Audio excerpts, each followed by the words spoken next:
Yo guys, how's it going? My name's Phil. I am a photojournalist, photographer, video editor, transit user, and city lover. And today we're going to talk about Baltimore's Metro subway link.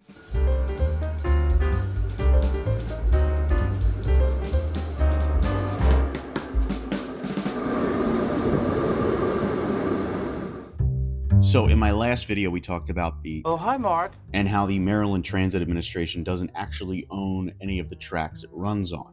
Well, today we're going to discuss one of the only modes that Maryland's Transit Administration actually owns the right-of-way and has full autonomy of operations. Now, this subject needs a lot of context. So, in the mid-1960s, Maryland's newly formed transit authority, also referred to as the MTA, but not really the same MTA we have right now, but kind of, sort of. Anyway, with the help of LBJ's Great Society investments that built subways in DC, San Francisco, and Atlanta, there were other slush funds of money divvied out to other metro areas with the goal of creating similar systems across the country. One of those places was Baltimore. With help from the United States Department of Housing and Urban Development, the state of Maryland created a Metropolitan Transportation Authority, not to be confused with New York's Metropolitan Transit Authority, with the goal of creating a world-class metro system akin to the ones designed elsewhere.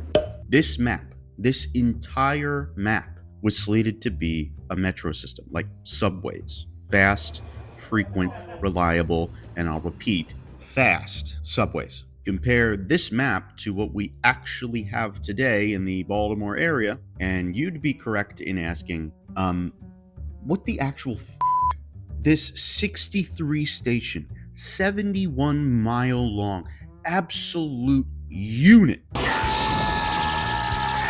never happened. And there's a bunch of reasons why. By 1970-ish, the Metropolitan Transportation Authority decided it would be easier to sell the system to the public if it were built in phases. Now, this isn't really all that different from the way they built the other Great Society metro systems, and honestly, it's not that different from the way that entities or transit authorities build metro systems to this day in cities all around the world. Basically, the state decided phase one would be the northwest line from Randallstown to what would be called Charles Center in downtown Baltimore City. They would then continue from Charles Center to both Glen Burnie and what is today BWI Airport, but as you can see was then Friendship Airport on the southern line. Now, why is any of this context important?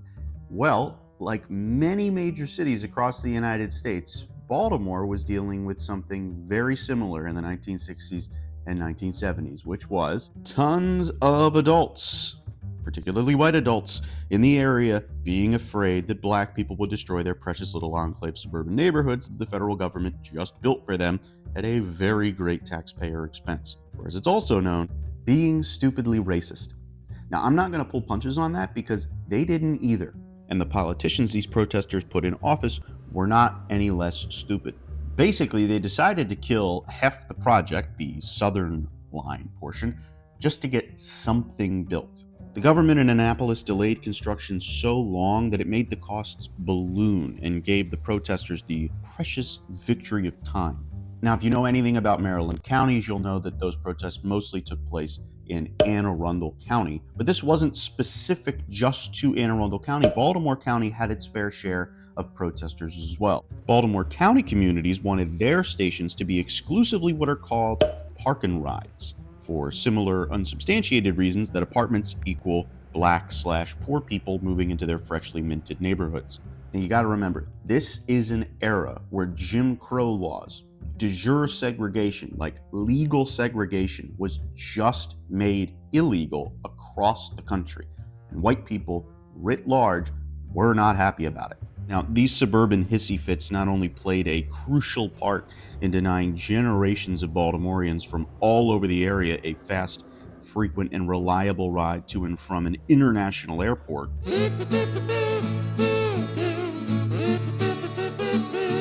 this also all happened right before and during a certain little fuel crisis in the late 1970s, leaving Baltimoreans with almost no alternatives to gas-guzzling cars. which they then had to wait in lines to fill up based on the last digits of their license plate numbers. Now, you can make the argument that even without these unsubstantiated tantrums from Anne Arundel and Baltimore County residents, that Phase 1 would have been delayed anyway, just by virtue of Maryland not having a single clue how to build a system like this without overpaying private companies to do it for them. And to that, I would actually agree with you. However, delaying construction so much caused the rest of the plan to be abandoned for the much more palatable, somehow, light rail technology that was taking the country by storm in the 1980s and 90s. So, could we have had a DC style subway to the airport, to BWI? Yeah. Would it have been the original plan?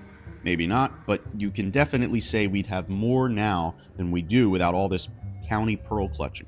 Moving on, the completion of the first phase, the diet and completely stripped down caffeine-free Phase 1, was completed in 1983. It was then fine-tuned throughout the 80s and 90s to include much of what we have today on the Metro subway link. Now, I want to paint this picture numerically for you. The combination of this recession-era inflation, the gas crisis, learning how to build a subway basically on the fly for the people at the Maryland Transit Administration and their respective entities that they hired to do the job, led to this system, Phase 1 of this system, going from a 28-mile behemoth to a paltry 15-mile wimp. From 20 stations, including one at an international airport in one of America's most important regions, to 14, eventually including a weird J-shaped curve up Broadway to Johns Hopkins Hospital. Look, I'm not saying that Johns Hopkins Hospital is not an important place to connect riders with, but it is certainly not important enough to be a terminus, and it is also not as important as an international airport. Now, fast forwarding to the 2010s, after Maryland's lovely governor and failed Republican Senate candidate Larry Hogan canceled the Red Line Light Rail project, which kind of followed the trajectory of the west and southeast lines on the OG map. Hogan, being the genius businessman that he is, had the Maryland Transit Administration do something very drastic. Rename things. Not build infrastructure, but like rebrand stuff, including the subway, with the word link. Now, we used link for the whole system, but this really, again, didn't do much because they did not really do anything but piss off riders. As the subway link continued service under its new moniker, a snag was hit in 2018 when it was discovered that 17 of 19 track segments were unsafe to operate, and they had to lay over 30,000 feet of new rail above ground and 6,000 in the tunnels. This shut the subway down for a month, causing all kinds of headaches and forced riders onto inadequate shuttle buses for the duration of the repairs. So glad we did the important thing 3 years earlier. Instead of, completing a state of good repair, we decided to just change the name. In my video that I did on the Red Line, which you can watch here, I showed you this map of the 2002 Baltimore Region Rail System Plan. What's most notable about it in terms of the subway is this extension here on the Green Line, which, as we know, is the Baltimore Metro subway link. Now, why is going to a place like Morgan State University so crucial? Well, I will tell you why. This area of Baltimore is what's known as the Black Butterfly. Essentially, Black people in Baltimore City experienced decades and decades of redlining into very specific areas. This, combined with white flight to the suburbs, not only isolated them from white people, but it turned Baltimore City into two distinct racial shapes, the white L and the black butterfly.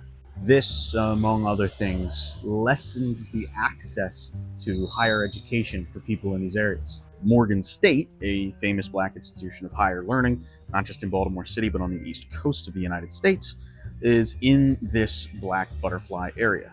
It's over here. But today, it's just out of reach of the Metro subway link that serves one of the most concentrated populations of Black people in the state of Maryland.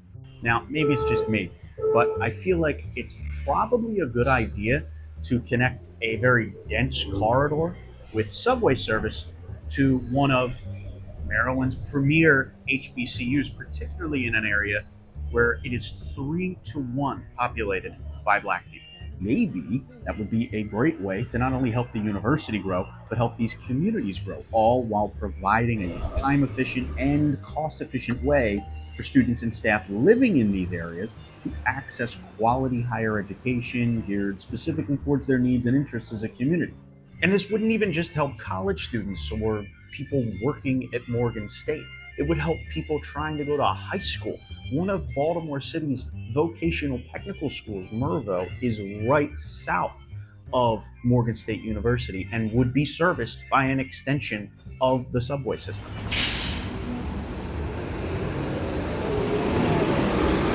Now, something that's a huge kick in the groin, I'll talk about this a lot more in future videos with overall construction costs, is just how much less money it would have cost to build this thing out fully in the 70s and the 80s. Right now, you're looking at most rail lines, regardless of mode, costing somewhere in the tens of billions of dollars to construct. At almost $500 to $600 million per mile, the system envisioned just in phase one of the 1960 subway plan would today cost upwards of $15 to $20 billion to construct. In the late 1970s and early 1980s, it was slated to cost what in today's dollars would be the equivalent of $5.5 billion, or, in terms our math nerds can understand, a third of what it would have cost to build it today. And that's rounding up. So what does that leave us with now? This is Charles Center. You remember Charles Center. It's big, it's vast, and seemingly too big and vast because only one line uses it and no other line uses it for connections except for the buses upstairs. That's because the planners of this station future-proofed it. Much like a lot of city planners, they figured that it would be a great idea to have the type of station that could handle the type of capacity that the world-class metro system could actually handle. I mean, this place is massive. And not only that, it gets a fraction of the ridership that they predicted back in the 1980s. Now, using fare box recovery, or the amount of money accumulated from fares to compensate the operators and maintenance and all of that other stuff, 90 to 100% is the gold standard of fare box recovery in Asia. Europe is like 50% to 60%. But this number should tell you all you need to know about Baltimore's one singular metro line, that it's not living up to its potential, and neither are any American metro lines either. Now, let me be clear. This is because of where it goes and what's around it, not because people don't ride transit in general, particularly in the Butterfly. Having acres, literal acres of parking lots around subway, metro, whatever stations, transit stations in general, does not provide the ridership that you think it does. There is no solid foundation for overall use, and we're just lying to ourselves when we continue to pour giant slabs of concrete like this around stations and just call it a day. Despite this horrible land use around our stations writ large, transit ridership in the Butterfly is way higher than it is in other parts of the city. That's because in a lot of these areas, access to a car is sometimes 30% lower than it is in areas within the White L. And the people using it at high rates aren't your typical bearded white guys decrying the toxicities of car ownership. More often than not, it's people who have no choice but to take transit, who are raising families, going to school, going to work, and just generally trying to afford life in a city and a state that has routinely told them that they don't matter as much. When people tell you there is no demand for transit, that people just don't ride it, they are wrong, and I cannot emphasize to you how wrong they are. We need more than just the constant compromise from Annapolis politicians of more buses, which don't carry as many people as fast, as far, or as quickly as a subway can. This is illustrated by the fact that for Orioles games, for Ravens games, the 2 to 3 car light rail alignments that we have constantly, like every single time we have an event, need shuttle buses to pick up the slack. A metro would not need that. Keeping this line the way it is doesn't just neuter its potential. It tells the people living over west and over east that their concerns and their needs don't matter as much as others. And it would just be easier if they found a way to magically afford a car instead. Except there won't be a program to financially help you do that either. So whatever. Talk to us next legislative session. Bye! And that is some bull. An old attitude from the 50s and 60s that's unfortunately preserved and morphed throughout the years is that a city's natural state is this sort of unequal stagnation where abjectly poor people can't afford cars, so they need buses as a substitute, but aren't worthy of anything faster or more convenient, expensive to build, or all of the above, simply because they live in the city and not the suburbs. There is this attitude, and it's not just American, it's European too, it's South American, we all have it, all of us, that subways, that these expensive things are reserved for people whose tax dollars can be appropriately pooled to afford them. And the poor don't deserve them because they don't pay enough in taxes. Well, here's the thing. That's also a bunch of bull. Baltimore City taxpayers deserve top-tier transit access within and around the city.